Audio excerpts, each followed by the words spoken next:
Milioni ljudi širom sveta boluju od kardiovaskularnih bolesti. I pritom, kada kažem kardiovaskularne bolesti, ne mislim samo na bolesti srca, već i na bolesti krvnih sudova, arterija i vena. Jedan od najvećih uzročnika kardiovaskularnih bolesti je definitivno visok krvni pritisak, odnosno povišene vrednosti i povišeni nivoi holesterola u krvi. Kada se spomene holesterol danas, obično on dobija negativno značenje, odnosno ljudi misle da je holesterol nešto mnogo loše, da to treba izbegavati u širokom luku. Međutim, to baš nije tako. Naime, holesterol je masna supstanca koju proizvodi naša jetra i postoje dve vrste holesterola, to je LDL holesterol, odnosno to je loš holesterol, lipoprotein niske gustine, a postoji i dobar holesterol, odnosno HDL holesterol, to je lipoprotein visoke gustine. I kada se priča o holesterolu kao o nečemu lošem, tu se misli zapravo na LDL holesterol, dakle na taj loš holesterol. Povišene vrednosti holesterola u krvi svake godine odnesu 4,4 miliona života, što čini 7,8% svih smrti na svetu.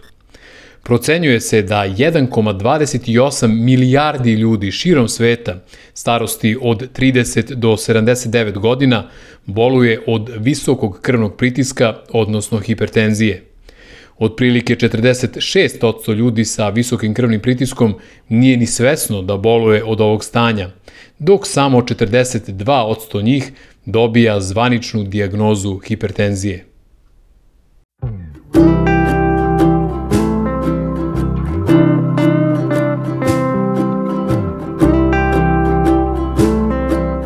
Holesterol je neminovno bitan za pravilno funkcionisanje našeg organizma. Na primjer, holesterol je bitan za proizvodnju ćelijskih membrana, on je bitan za obnovu ćelija, za smanjivanje zapaljenskih, odnosno upalnih procesa. Također, holesterol je bitan za pravilno funkcionisanje našeg nervnog sistema, našeg imunog sistema, za pravilno funkcionisanje mozga. On je veoma bitan za proizvodnju vitamina D. Kao što znamo, vitamin D je veoma važan za naše celokupno zdravlje, a također holesterol igra veoma važnu ulogu u pravilnom funkcionisanju hormonalnog sistema. Recimo, on igra ulogu u aktivaciji dva veoma važna neurotransmitera, kao što su serotonin i dopamin, koji su zaduženi za to da se mi osjećamo dobro, odnosno da budemo dobro raspoloženi, da budemo srećni i da budemo zadovoljni. Naravno, bez holesterola nema ni proizvodnje žuči koja služi za probavu masti koje dobijamo iz hrane. Dakle, holesterol ima neverovatno veliki značaj u našem organizmu. Međutim, šta je problem sa holesterolom? Problem je njegova povišena vrednost, odnosno njegovi povišeni nivoi u našoj krvi. Kada se holesterol nagomilava u našim krvnim sudovima, onda dolazi do zadebljanja zidova krvnih sudova, odnosno zadebljanja zidova arterija. To je stanje koje je poznato kao ateroskleroza. Krvni sudovi se sužavaju, što znači da naše srce mora više i jače da pumpa i samim tim dolazi do visokog krvnog pritiska koji je praktično tihi ubica. Visok krvni pritisak, kao što sam na početku rekao, jeste jedan od najvećih, odnosno glavni uzročnik svih kardiovaskularnih bolesti i usled visokog krvnog pritiska, usled povišenog nivoa holesterola u krvi i triglicerida, dolazi upravo do brojnih kardiovaskularnih bolesti, a naročito do infarkta, odnosno srčanih udara i moždanih udara. Zato ću vam ja sad objasniti kako da napravite jedan veoma jednostavan napitak za smanjenje krvnog pritiska, odnosno za smanjenje nivoa holesterola u krvi. Sastoji se iz svega 3 sastojka i on dokazano i provereno smanjuje krvni pritisak. Ostanite sa mnom do kraja videa jer ću vam na kraju ovog snimka objasniti kako da ga koristite, odnosno na koji način i koliko često treba da pijete ovaj napitak kako bi došlo do smanjenja krvnog pritiska. Svakako, ukoliko imate problem sa visokim krvnim pritiskom, odnosno ukoliko imate kardiovaskularnih problema, obavezno se konsultujte sa svojim lekarom. Dakle, nemojte da ovaj napitak i ovaj recept koji ću vam pokazati služi kao zamena za lekarski savjet, odnosno za konsultaciju sa stručnim licem. Prvi sastojak koji koristimo za ovaj napitak jeste beli luk. Ako je kopriva kraljica zdravlja, Ja slobodno mogu reći za Beli luk da je neprevaziđeni kralj zdravlja. Poznato je da Beli luk ima neverovatno velika antimikrobna, antiupalna svojstva, antibakterijska, antivirusna svojstva, antikancerogena svojstva i antioksidativna svojstva. I nije ni čudo što Beli luk sa razlogom i opravdano zovu najboljim i najjačim prirodnim antibiotikom.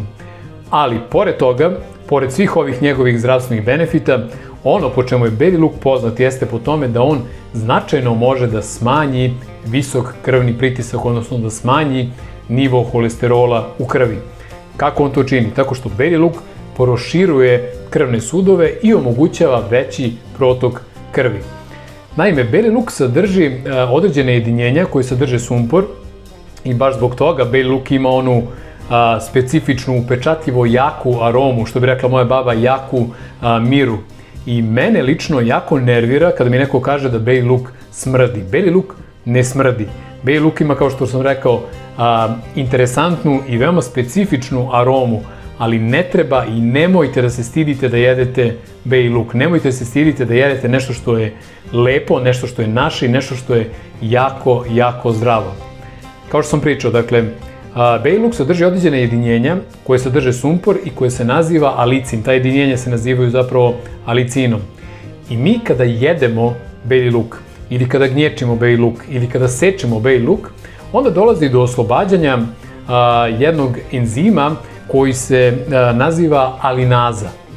E sada, mi kada jedemo Beli luk, onda taj enzim stupa u hemijske reakcije, određene hemijske reakcije u našem telu i dolazi do oslobađanja alicina koji je zadužen za smanjenje krvnog pritiska. Naučno je dokazano da jedan čen belog luka, dakle 3 do 6 grama belog luka dnevno, može značajno smanjiti visok krvni pritisak, može smanjiti krvni pritisak i povišene nivoe holesterola u krvi za čak 10%. Tako da, prvi sastojak koji ide u ovaj napitak, odnosno koji će sadržati ovaj napitak, jeste neprevaziđeno dobar Beli luk. Drugi sastojak koji će sadržati ovaj napitak jeste limun. Limun je, kao što znamo, izuzetno zdrava voćka. I ja sam već pravio jedan video o tome zašto treba da jedete celi limun i zašto ću koristiti limun za ovaj napitak. Zato što limun takođe dokazano smanjuje visok krvni pritisak, odnosno smanjuje nivoe holesterola u krvi. To čini zahvaljujući visokim nivoima vitamina C, a takođe i zahvaljujući limunskoj, odnosno prirodnoj citrusnoj kiselini koju limun sadrži. Tako da ćemo za ovaj napitak koristiti limun.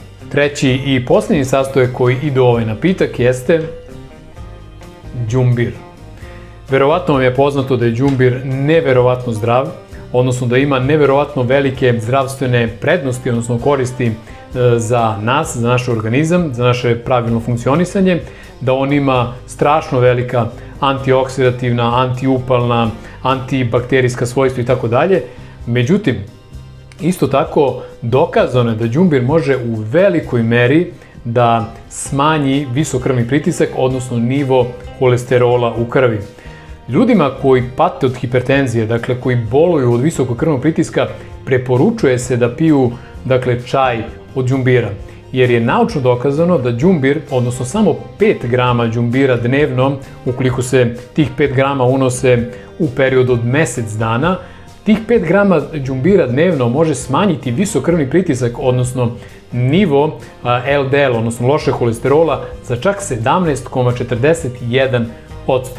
Tako da je đumbir veoma važan, ako ne i najvažniji sastojak ovog napitka, prema tome stavljamo đumbir. Videli smo koji su sve sastojci ovog napitka, a sada da se bacimo i na njegovu pripremu. Prvo što treba da uradimo jeste da isečemo limun. Naravno, limun sam prethodno dobro oprao i stavio u posudu sa sodom bikarbonom. Tako da ono što će nam biti potrebno jeste 2 limuna koje koristimo cela i koje treba da samo isečemo.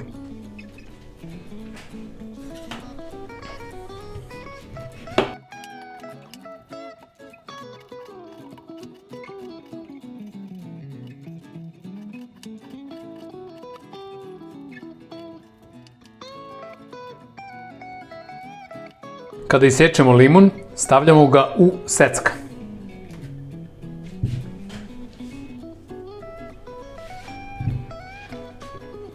Dakle, limun stavljamo ceo, uključivši koricu, uključivši i semenke i naravno pulpu.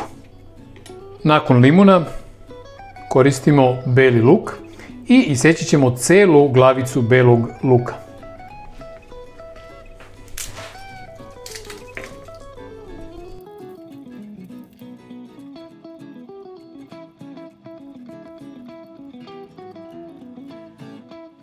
Evo ljudi, cijela glavica belog luka je očišćena, oljuštena i sada to stavljamo u secka zajedno sa limunom.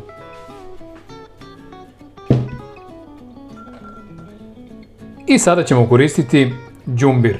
Dakle, đumbir treba da oljuštimo, da isečemo i takođe da ga stavimo u secka.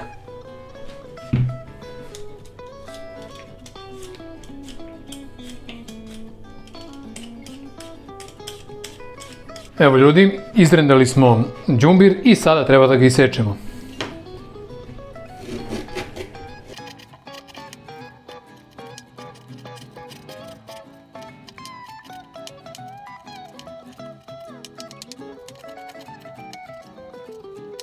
To je to, đumbir smo isekli i sada i njega stavljamo u secka.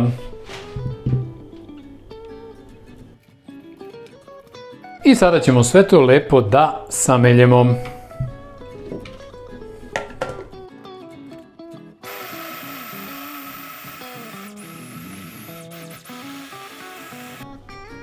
To je to. Evo kako izgleda dobijena smesa i sada ćemo tu smesu da stavimo u teglu.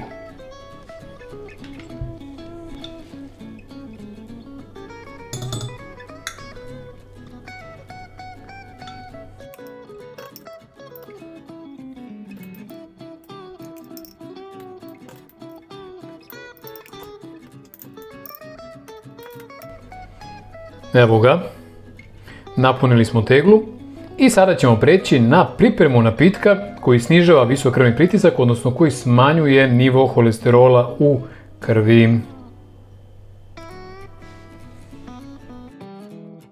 Evo ljudi, dolazimo do glavne stvari, odnosno do pravljenja napitka.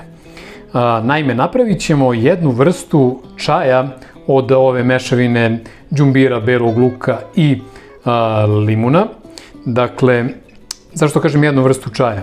Zato što ćemo, evo ja sam već ovde vodu pripremio i vodu ćemo, dakle, staviti naravno na ringlu, ali s tom razlikom što nećemo dovesti ovu vodu do tačke ključanja. Dakle, vodu ćemo da kuvamo na tihoj vatri, da bude dovoljno vruća, dovoljno vrela, da ne prelazi jedno 40 stepeni, kako se ne bi uništili enzimi iz ove smese. Inače, ne znam da li sam rekao, ali ovu teglu možete da koristite, odnosno možete da ostavite u frižideru da stoji nedelju dana. Evo ja ću uzeti, sad ćemo da vidimo, ovako. Jedna. Dve, pa neka bude, evo. 3 kašičice ove mešavine i vodu ćemo staviti tu, uključiti ringlu i kao što sam rekao, sačekat ćemo malo, dakle, da voda kuva, ali ne do tačke ključanja. U suštini vi možete da dovedete vodu do tačke ključanja, ali kažem, mnogo je bolje da voda bude samo dovoljno vrela. Evo ljudi, voda počinje opasno vrela da bude. I sada ćemo tu vodu da prespemo u čašu.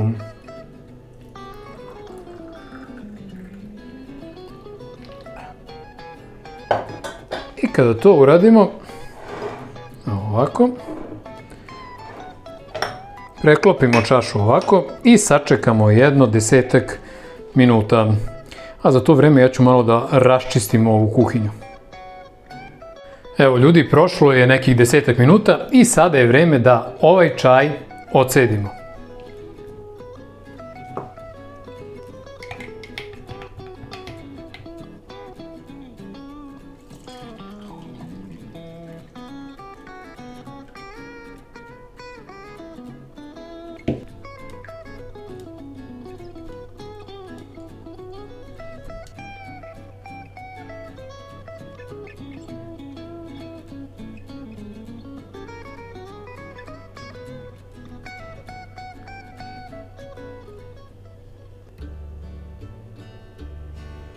Evo ljudi, došao je trenutak istine, odnosno trenutak da probamo ovaj čaj za sniženje krvnog pritiska, odnosno za eliminaciju LDL holesterola.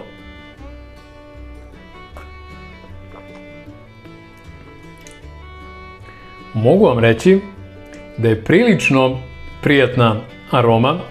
Mislim, ja lično volim sva tri sastojka, i limun, i bejl, luk, i đumbir, i koristim ih svakodnevno, tako da nije ni čudo što mi se ovo sviđa. I ovo je zaista fantastičan čaj. Ovaj čaj ne morate da pijete samo u slučaju visokog krvnog pritiska, odnosno u slučaju povišenih nivoa holesterola. Ovaj čaj možete da pijete i preventivno. Ovaj čaj možete da pijete ukoliko ste bolesni, dakle ukoliko imate određenu prehladu, upalu i tako dalje.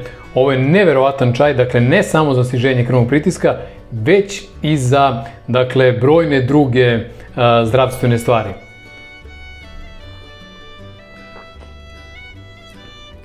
Što se ukusa tiče, dakle, đumbir i bejl, luk mu daju naravno tu ljutinu, ali bitno je da dominira limun, koji mu daje baš onako specifičnu aromu. Vi naravno možete u ovaj čaj da stavite med, možete da stavite cimet, ako ne možete, ako niste ljubitelji ove jake, ljutkaste arome kao što ja lično jesam, tako da možete staviti med. Što se tiče načina konzumacije, dakle, ovaj čaj, sada pričam samo za visok krvni pritisak, dakle, ovo možete, ponovit ću, može da se pije i preventivno i ne samo iz razloga visokog krvnog pritiska, odnosno hipertenzije i visokih nivoa holesterola. Ovaj čaj, kao što sam rekao, možete da pijete i ovako ujutru, za dobar početak dana, dakle, ako ste bolesni i ako niste bolesni, verujte mi, jako, jako zdrava i jako dobra stvar. E sada, kad je u pitanju krvni pritisak, odnosno za ljude koji hoće da smanje visok krvni pritisak, ovaj čaj se pije svako jutro na prazan stomak 3 nedelje konstantno, u kontinuitetu.